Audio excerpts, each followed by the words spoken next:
Oke, assalamualaikum warahmatullahi wabarakatuh, dan selamat datang kembali. Dan kali ini kita akan melanjutkan pembahasan kita tentang literatur analisa atau menganalisis karya sastra. Nah, baik di sini kita akan mempelajari empat hal, yaitu analisis sastra Jerman dan aplikasinya. Nah, di sini kita akan mempelajari tentang analisis struktural dalam karya sastra Jerman, teori penokohan dalam karya sastra, kajian sejarah sastra, dan juga analisis idiom dan juga makna dalam karya sastra Jerman. Di sini juga kita akan mempelajari yang kedua, kita akan mempelajari tentang analisis genre sastra Jerman. Nah, di sini terbagi lagi ada puisi, prosa, dan juga drama. Kemudian berikutnya ada analisis gantungan sastra Jerman. Nah, di sini kita akan mempelajari tiga hal, yaitu epik, lirik, dan juga drama. Kemudian untuk teori, kita akan mempelajari empat, yaitu teks orientierte Theorien, kemudian ada auto orientierte Theorien, kemudian lese orientierte Theorien, dan juga keempat konteks orientierte Theorien. Baik, yang pertama, teori analisis sastra Jerman dan aplikasinya. Analisis struktural dalam sastra Jerman. Analisis struktural adalah pendekatan yang menelaah unsur intrinsik karya sastra untuk memahami bagaimana elemen-elemen dalam teks membentuk keseluruhan makna. Dalam pendekatan ini, beberapa aspek yang dianalisis meliputi tema, yaitu ide pokok yang menjadi inti cerita dalam satu karya sastra. Kemudian ada alur atau handlung, rangkaian peristiwa yang membentuk jalan cerita, termasuk alur maju, yaitu atau linear, mundur, flashback, dan juga campuran. Kemudian untuk ada tokoh dan penokohan, karakter dalam cerita, termasuk sifat dan perubahan karakter sepanjang cerita.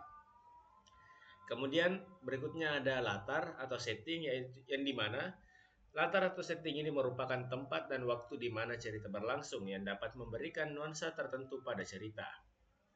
Kemudian salah satu yang paling utama yaitu gaya bahasa atau stilistik, yaitu penggunaan bahasa termasuk metafora, simile, dan simbolisme yang memperkuat pesan dalam teks.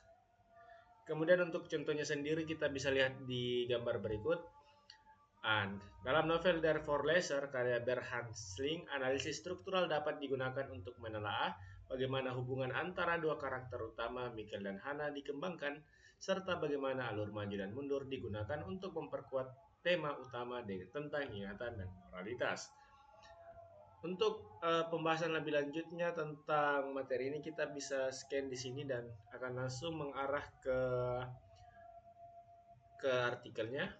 Baik, untuk yang kedua, teori penokohan dalam karya sastra Jerman. Penokohan dalam sastra berfokus pada penggambaran karakter dalam cerita, termasuk sifat, motivasi, dan perkembangan psikologisnya. Dalam analisis penokohan terdapat beberapa tipe karakter. Yang pertama ada protagonis, yaitu tokoh utama dalam cerita. Kemudian ada antagonis, tokoh yang menjadi lawan protagonis. Kemudian ada tokoh dinamis, yang dimana karakter ini adalah karakter yang mengalami perubahan sepanjang cerita. Kemudian ada tokoh statis, yang dimana karakter yang tidak mengalami perubahan dari awal hingga akhir cerita. Nah, di sini kita lihat contohnya ada dalam drama Faust karya Johann Wolfgang von Goethe. Karya Faust mengalami perkembangan psikologis yang kompleks, berubah dari seorang ilmuwan yang haus akan pengetahuan menjadi seorang yang mempertanyakan nilai-nilai moral dan spiritualitas. Untuk pembahasan selengkapnya, kalian bisa scan artikelnya di sini. Nah, berikutnya kajian sejarah sastra Jerman. Sejarah sastra Jerman dapat dibagi ke dalam beberapa periode utama, di mana masing-masing periode memiliki ciri khas dan juga tokoh-tokoh penting tersendiri. Untuk periode Mittelalter atau abad pertengahan, ciri khasnya itu puisi dan epik legenda. Tokoh dan karya terkenalnya adalah Nibelungen Lied. Kemudian pada masa Renaissance dan Barok yang berlangsung sekitar tahun 1500 hingga tahun 1700, ciri khasnya yaitu drama religius dan puitisasi kehidupan, dan tokoh dan karya terkenalnya ada Andreas Gryphius. Kemudian pada masa Weimar klasik yang berlangsung tahun 1770 hingga 1830, memiliki ciri khas harmoni dan estetika dalam sastra. Orang karya terkenalnya adalah eh, Tokoh terkenalnya adalah Goethe dengan karya Faust dan juga Schiller dengan karya Wilhelm Tell. Kemudian pada masa romantisme yang berlangsung tahun 1800-an hingga 1850-an, Ciri khasnya yaitu imajinasi, emosi, dan juga mistisisme. Kemudian tokoh terkenalnya dan juga karya terkenalnya ada Novalis, E.T.A. dan juga E.T.A. Hoffmann.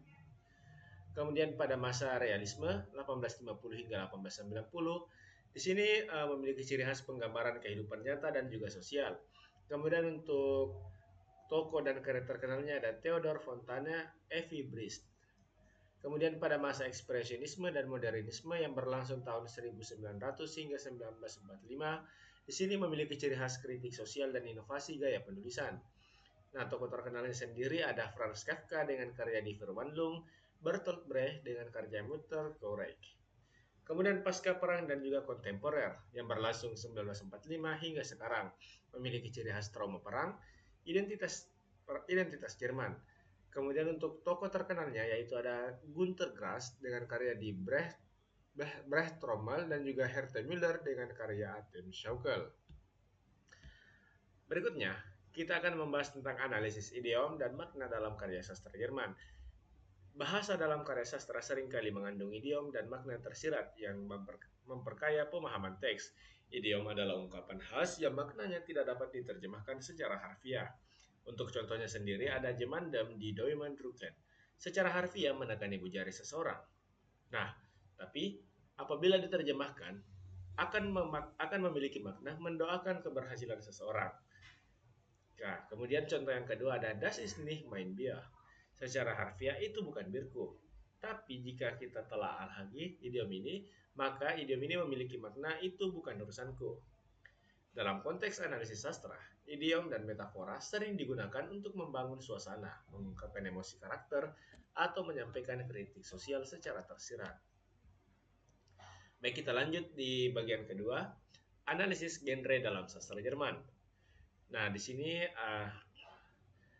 dalam studi sastra Jerman, analisis genre sangat penting untuk memahami karakteristik unsur, struktur, dan juga fungsi karya sastra. Genre sastra Jerman berkembang seiring waktu dan mencerminkan konteks sosial, budaya, dan sejarah di mana karya tersebut lahir. Genre sastra dapat dikategorikan dalam puisi, lirik, prosa, dan juga drama. Masing-masing dengan subgenre dan karakteristik khasnya. Pemahaman terhadap genre ini membantu mahasiswa dalam menganalisis karya sastra berdasarkan bentuk, tema, serta tujuan komunikasi pengarangnya. Nah, yang pertama, genre puisi atau lirik dalam sastra Jerman. Puisi dalam sastra Jerman memiliki berbagai bentuk dan gaya, dari puisi klasik hingga puisi modern eksperimental. Beberapa ciri khas puisi Jerman meliputi struktur metrik, misalnya daktilik, hexameter, dan juga trochait tetrameter. Kemudian menggunakan rima, misalnya rima akhir dan juga rima internal. Kemudian ciri khas berikutnya ada simbolisme dan metafora yang kuat. Nah, untuk temanya sendiri memiliki tema yang bervariasi yang mulai dari cinta, kematian, hingga nasionalisme. Beberapa contohnya ada karya dari Johann Wolfgang von Goethe dengan karya Erlkönig, menggunakan ritme balada dan menceritakan legenda supernatural. Kemudian ada Rainer Maria Rilke dengan karya Der Panther menggunakan metafora untuk menggambarkan keterasingan. Kemudian Heinrich Heine dengan karya Lorelei, legenda rakyat yang diubah menjadi puisi romantis. Pendekatan analisis puisi. Mahasiswa dapat menggunakan analisis struktural dan stilistika untuk memahami bagaimana elemen seperti diksi, metafora, dan alur emosional membentuk makna puisi. Berikut ada karya Erlkönig oleh Johann Wolfgang von Goethe. Silahkan dibaca atau kalau tidak mau membacanya, silahkan kalian cari di internet, ada banyak. Nah, di sini kita lanjut saja. Genre prosa dalam sastra Jerman. Nah, di sini prosa mencakup berbagai bentuk tulisan naratif, termasuk novel, cerpen, dan esai. Untuk subgenrenya sendiri ada roman atau novel dengan yaitu narasi panjang, perkembangan karakter yang mendalam. Untuk contoh karyanya ada di Brecht Trommel karya Günter Grass. Kemudian berikutnya Kurzgeschichte atau cerpen. Ciri khasnya cerita pendek dengan konflik tersirat. Karya Die Verwandlung oleh Franz Kafka. Kemudian ada cerita fabel dengan memiliki ciri khas yaitu cerita dengan moral yang menggunakan hewan sebagai karakter. Untuk karya terkenalnya ada Reine Kefu karya Johann Wolfgang von Goethe. Kemudian subgenre satir.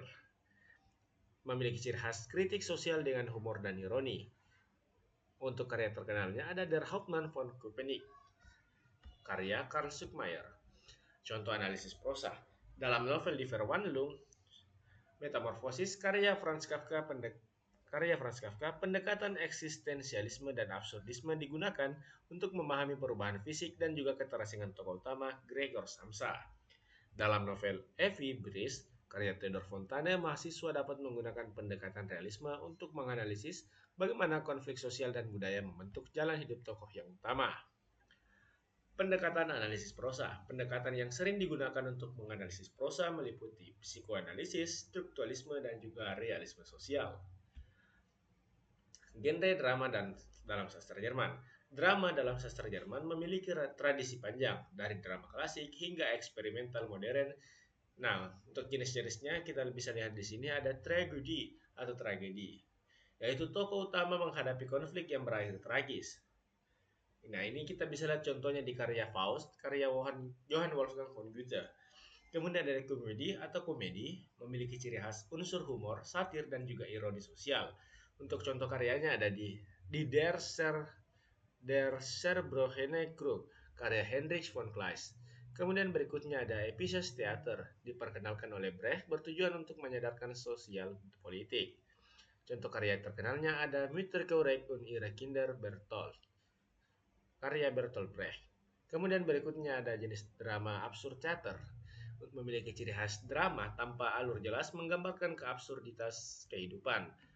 Untuk contoh terkenalnya ada di Psyker, oleh karya Friedrich Dürrenmatt. Nah, di sini kita lihat contoh analisis drama. Faust, Goethe bisa dianalisis dengan pendekatan filsafat dan mitologi, melihat bagaimana Faust sebagai simbol manusia yang selalu haus akan pengetahuan. Müttergerecht und ihre Kinder karya Brecht bisa dianalisis menggunakan teori epic theater, di mana Brecht menggunakan teknik alienasi atau dalam bahasa Jerman kita menyebutnya Verfremdungseffekt untuk membuat penonton berpikir kritis terhadap isu sosial. Pendekatan analisis drama yang pertama menggunakan strukturalisme untuk memahami alur dan karakter, kemudian marxisme dalam drama sosial dan politik, kemudian eksistensialisme dalam drama absurd. Oke, untuk pembahasan lebih lanjutnya kalian bisa scan di sini. Sebelum kita lanjut, kita lanjut di bagian 3 analisis gatungan sastra Jerman. Nah, di sini di dalam studi sastra Jerman, istilah gatung mengacu pada klasifikasi utama dalam sastra berdasarkan fungsi, bentuk, dan fungsi teksnya. Secara umum, sastra Jerman dikategorikan dalam 3 gatungan utama. Nah, yang pertama ada gatungan epik atau erzählende literatur atau prosa naratif. Kemudian lirik, puisi, dan juga drama, karya teater atau naskah sandiwara. Analisis gatungan membantu mahasiswa memahami bagaimana bentuk, gaya, dan struktur suatu karya sastra menentukan makna dan fungsinya dalam konteks sosial budaya. Nah, kita lihat di sini yang pertama ada epik. Epik adalah kategori yang mencakup semua bentuk prosa naratif, baik fiksi maupun non-fiksi. Karya epik menampilkan cerita yang berkembang melalui deskripsi, dialog, dan juga tindakan karakter. Nah, subgatungan dalam epik. Nah, epik sendiri memiliki subgatung yang pertama roman, kemudian ada novelle atau novel pendek, kemudian ada Kurzgeschichte, fabel, dan juga Märchen atau dongeng. Nah, strukturalisme meneliti alur, karakterisasi dan motif dalam cerita. Kemudian psikoanalisis mengungkap aspek psikologi karakter dan simbolisme. Kemudian berikutnya sosiologi sastra, menganalisis bagaimana epik mencerminkan nilai dan realitas sosial. Dalam Die Verwandlung, Franz Kafka, pendekatan eksistensialisme digunakan untuk memahami perubahan Gregor Samsa menjadi serangga sebagai simbol alienasi dan tidak ketidakberdayaan manusia. Kemudian lirik atau puisi. Lirik adalah gatung yang mencakup karya sastra puisi. Karakteristik utama puisi Jerman meliputi struktur metrik, rima, simbolisme, dan ekspresi emosional. Nah, subgatungan dalam lirik yang pertama ada sonet atau soneta, kemudian ada balade, ode, elegi, dan haiku Jerman. Nah, pendekatan analisis lirik itu stilistika menganalisis bahasa figuratif sebagai metafora dan personifikasi tematik, mengungkap makna utama dan emosi yang ingin disampaikan. intertekstualitas menganalisis hubungan puisi dengan tradisi sastra lainnya. Contoh analisis dalam Erlkönig karya Goethe, pendekatan mitologi dan psikologi digunakan untuk memahami bagaimana sosok Erlkönig mempresentasikan kekuatan dan imajinasi seorang anak yang sedang sekarat. Kemudian ada drama atau dramatik. Drama adalah gantung yang mencakup karya-karya yang ditulis untuk dipentaskan. Drama seringkali memiliki dialog sebagai unsur utama dan menggambarkan konflik yang berkembang di antara karakter-karakternya. Subgantungan dalam drama ada tragedi, komedi, Bürgerliche Trauerspiel, kemudian ada Episches Theater, Absurdes Theater. Pendekatan analisis drama yang pertama yaitu dengan menggunakan strukturalisme, meneliti alur tokoh dan konflik. Kemudian teori Marxisme menganalisis bagaimana drama mengkritik sistem sosial politik. Psikoanalisis mengeksplorasi motivasi dan konflik batin karakter. Contoh analisis dalam terkorek karya Brecht, pendekatan epik teater digunakan untuk melihat bagaimana teknik Verfremdungseffekt efek bertujuan untuk membuat penonton berpikir kritis terhadap perang dan juga kapitalisme. Untuk pembahasan lebih lanjutnya silahkan kalian scan di sini. Nah, berikutnya ada teori. Nah, di sini kita akan membahas tentang 4 teori, yaitu text-orientierte Theorien, kemudian auto-orientierte Theorien, kemudian leisure-orientierte Theorien, dan juga context-orientierte Theorien. Yang pertama, text-orientierte Theorien, yaitu teori berbasis teks. Pendekatan ini menganalisis unsur intrinsik pada teks tanpa mempertimbangkan faktor eksternal seperti biografi dan biografi pengarang atau interpretasi pembaca.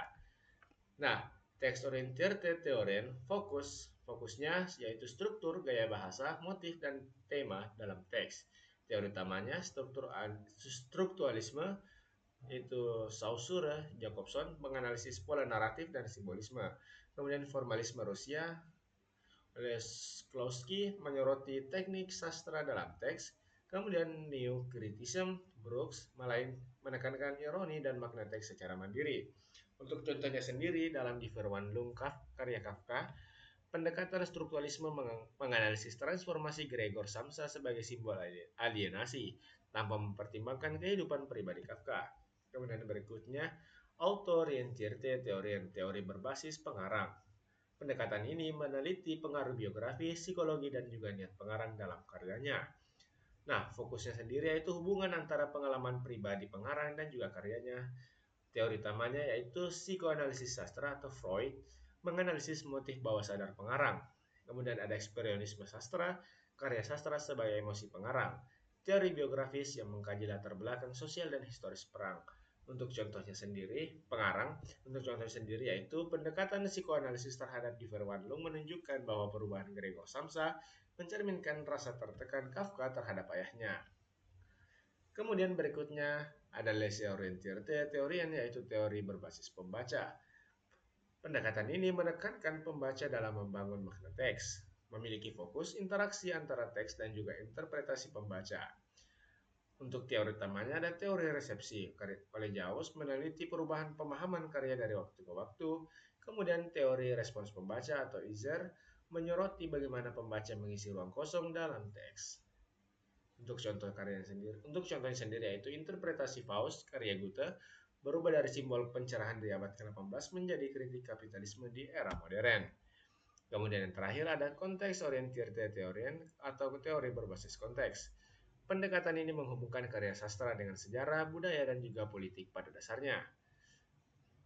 Pada masanya, fokusnya konteks-orientierte Theorien ini berfokus pada pengaruh faktor sosial, ekonomi, dan ideologi terhadap teks. Dengan teori utama Marxisme, karya Marx Lukács, mengkaji kritik sosial dan sastra. Kemudian ada teori pasca kolonial Said menganalisis representasi kolonialisme dalam karya sastra Jerman. Kemudian ada teori historisme baru karya oleh Greenblatt, menghubungkan teks dengan peristiwa sejarah. Untuk contohnya sendiri yaitu pendekatan Marxisme dan Mutterkorrekt Kinder Brecht mengungkap kritik terhadap kapitalisme dan juga perang. Untuk lebih memahami materi ini, silahkan scan artikel berikut. Baik, sekian dulu untuk video kali ini. Wassalamualaikum warahmatullahi wabarakatuh.